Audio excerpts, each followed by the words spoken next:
అందరికీ praise Lord. Very good morning to all of you. వైనస్ ప్రోగ్రామ్కి మీ అందరికీ ఆహ్వానం పలుకుతా ఉంటున్నాను. చాలాసార్లు మీరు దేవుని పట్టించుకోవట్లేదు, ఆయన నా పట్ల ఎటువంటి ఉద్దేశాలు లేవు, నేను చెడ్డవాడిని, లేక నేను డిసడ్వాంటేజ్లో ఉన్న ఫ్యామిలీ నుంచి వచ్చిన దాన్ని, లేక నాకు స్వరం లేదు, నాకు వాక్శక్తి లేదు, నన్ను ఎవ్వరు అసలు దగ్గర కూడా రానియరు, మాట్లాడనివ్వరు, దేవుడు నన్ను ఎలా వాడుకుంటాడు, ఒకవేళ దేవుడు నన్ను పిలుచుకున్నా కూడా దేవుడు నన్ను మర్చిపోయాడేమో, ఎందుకు ఏం జరగట్లేదు అని అనుకుంటున్నావా? చూడండి, ఈరోజు వాగ్దానం చేద్దాం. రోమా పత్రిక 11:29 ఏలే అనగా దేవుడు తన కృపా వరముల విషయంలోనూ పిలుపు విషయంలోనూ పశ్చాత్తాపపడడు. దేవుడు రిగ్రెట్ అవ్వడంట. నిన్ను పిలుచుకుంటే రిగ్రెట్ అవ్వడంట. యోనా జీవితంలో మనం చూస్తూ ఉంటున్నాము. యోనా he was disobedient to God. దేవునికి అవిధేయుడిగా ఉండి ఒక చోటుకి వెళ్ళమంటే ఇంకో చోటుకి వెళ్ళాడు. కానీ దేవుడు యోనాను వదిలిపెట్టలేదు. దేవుడు యోనా అలాంటి పనులు చేస్తాడని కూడా ఆయనను ఎన్నుకున్నాడు. అలాగే పేతురు కూడా ఎన్నోసార్లు దేవుని కాదన్నాడు. కానీ దేవుడు తిరిగి పేతురు దగ్గరికి వెళ్ళి మరి తిరిగి పేతురుని ఎన్నుకుంటున్నట్టుగా, మరి ఆయనని అభిషేకించినట్టుగా మనం చూస్తున్నాం. సమయం జీవితంలో కూడా మనం చూసినట్లయితే తల్లి లేడు, తండ్రి లేడు, ఇద్దరు లేరు. కానీ ఒక సేవకుడి దగ్గర పరిచర్య చేస్తూ ఉన్నాడు. కానీ దేవుడు ఆయనను ఎన్నుకున్నాడు. చిన్నతనంలోనే పిలిచాడు.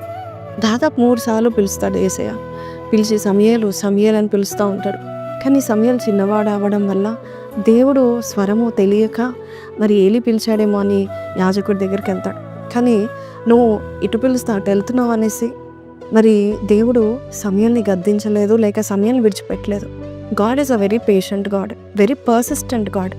దేవుడు మన పట్ల అసలు ఏ విషయంలో కూడా నిరుత్సాహపడడో, ఓపిక నశించదు. దేవుడు నిన్నే ఎన్నుకున్నాడు. God called you, God loves to call you. And ఇంకోటి, ఆయన he want regret that he called you. నేను ఇతన్ని ఎన్నుకున్నాను కదా, ఎందుకు ఎన్నుకున్నానని పశ్చాత్తాపడ్డాడు. కృపావరాలు ఇచ్చాడు కదా, ఆ కృపావరాలు నువ్వు వేస్ట్ చేస్తూ టైం అంతా వేస్ట్ చేస్తున్నట్లయితే దేవుడు మళ్ళొకసారి ప్రత్యక్షమై మళ్ళొకసారి నేను పిలుచుకుంటాడేమో కానీ, మళ్ళొకసారి తన ప్రణాళిక నీకు చెప్తాడేమో కానీ గాడ్ విల్ నాట్ రిగ్రెట్. ఈరోజు నువ్వు అనుకుంటున్నావేమో, దేవుడు నన్ను మర్చిపోయాడు, నాకు 40 సంవత్సరాలు వచ్చేసాయి, లేక నాకు 60 వచ్చేసాయి, లేక నేను 25కి వచ్చాను, మరి దేవుడు నా పట్ల ప్రణాళిక ఏం చెప్పట్లేదు ఏంటి అని అనుకుంటున్నావు. దేవుడు నిన్ను ఎన్నుకున్నాడు, దేవుడు నిన్ను పిలిచాడు, నీ కొరకు మంచి కార్యాలను దేవుడు సిద్ధపరిచి ఉన్నాడు. దేవుడు నిన్ను ఈ తరం వారికి, వచ్చే తరం వారికి కూడా నేను ఆశీర్వాదకరంగా ఉంచాలని దేవుడు ఎన్నుకున్నాడు. దేవుడు నీ పట్ల కృప చూపించి కృపావరాలను ఇచ్చాడు, తలాంతులు ఇచ్చాడు. అది సరిగ్గా వాడుకోనండి. ఒకవేళ మరి కొన్ని సంవత్సరాల వరకు నువ్వు నష్టం చేసినట్లయితే ఇప్పటికైనా మళ్ళొకసారి దేవుడు నేను పిలుస్తున్నాడు. ఒకవేళ ఆయనను పట్టించుకోకుండా, ఆ పిలుపును పట్టించుకోకుండా నువ్వు అటు ఇటు తిరిగావేమో, మళ్ళొకసారి దేవుడిని వాడుకుంటాడు.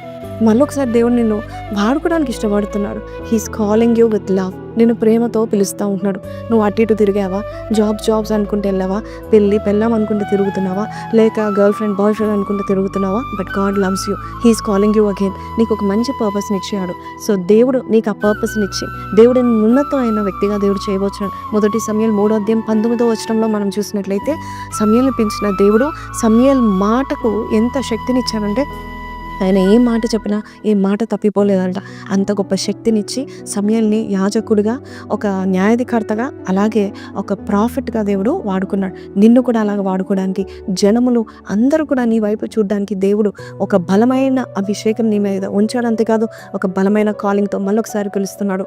Can you hear his voice? ఒకవేళ నువ్వు ఆ స్వరం వినాలంటే ఇప్పుడే ఈ క్షణమే నువ్వు ప్రార్థన చేస్తున్నా కూడా దేవుని యొక్క స్వరం నువ్వు వింటావు. చిన్న ప్రార్థన చేస్తాను. Maybe you can hear God calling your name again. చిన్న ప్రార్థన. కళ్ళు మూసుకుందాం. పరిశుద్ధుడా, మహోన్నతుడవు తండ్రి, స్తుతులకు పాత్రుడా, స్తోత్రాలుడా, నీ పనిముట్టుగా మమ్మల్ని వాడుకుంటున్నందుకు నీకు వందనాలు అయ్యా. అయ్యా శ్రేష్టమైన నాయన పాత్రగా, ఘనమైన పాత్రగా మమ్మల్ని ఎంచుతున్నందుకు నీకు వందనాలు. మేము అలక్ష్యం చేశామేమో, మా కాలింగ్ని వదిలిపెట్టామేమో, లేక అసలు మా కాలింగ్ ఏంటో తెలియదేమో నాయన. మళ్ళొకసారి నువ్వు పిలిచి మళ్ళొకసారి నీ లక్ష్యాన్ని నువ్వు నిరూపిస్తున్నందుకు నీకు వందనాలు. సమయంలో 1 సారి 2 సార్లు 3 సార్లు వినకపోయినా నాయన, అయ్యా నువ్వు మళ్ళొక్కసారి పిలిచి నాయన ప్రత్యక్షమై అయ్యా తనతో మాట్లాడినట్టుగా మాతో నువ్వు సూటిగా మాట్లాడి మాకిచ్చిన కాలింగ్ బట్టి నాయన ప్రభ, మేము ముందు అడుగులు వేస్టకు నీ అభిషేకము, నీ కృపావరం మాకు ఉన్నాయని, అంతేకాదు నువ్వు పిలిచిన దేవుడవు, నువ్వు పశ్చాత్తాపడవు, పిలిచినందుకు బాధపడవు అని చెప్పినందుకు నీకు కృతజ్ఞతాస్తుతులు చెల్లిస్తూ యేసు పరిశుద్ధ నామం అడిగి వేడుకుంటున్నాం తండ్రి. Amen. So praise Lord అండి. God does not make any mistakes. He chose you on purpose. దేవుడు ఎటువంటి తప్పిదం చేయలే, నిన్నే ఎన్నుకున్నాడు. కాబట్టి ఈ రోజు ఈ వాగ్దానం ద్వారా దేవుడు నీతో మాట్లాడితే కింద కమెంట్లో God will never regret choosing me అని పెట్టండి. May God bless you. Have a blessed day, have a blessed life. Praise lord.